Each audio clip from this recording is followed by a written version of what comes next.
நான் இருக்க வேண்டிய இடத்துல நீ வந்து படுத்துக்கிற, நீ இருக்க வேண்டிய இடத்துல நான் போய் உக்காந்து படுத்துட்டு காத்துட்டு இருக்கிறேன்.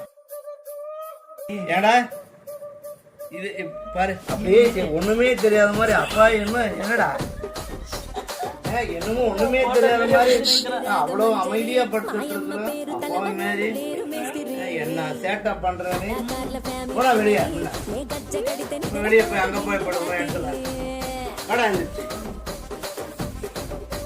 வாடா. போஸ் கொடுக்குறியோ இதுல வேற போஸ் அப்படி பாக்குறதா பாரு. திருவிழாவில் காணப்பா இல்ல, திருவிழாவில் காணாத போன மாதிரி ஏடா செய்யறதெல்லாம் செஞ்சுட்டு அப்படியே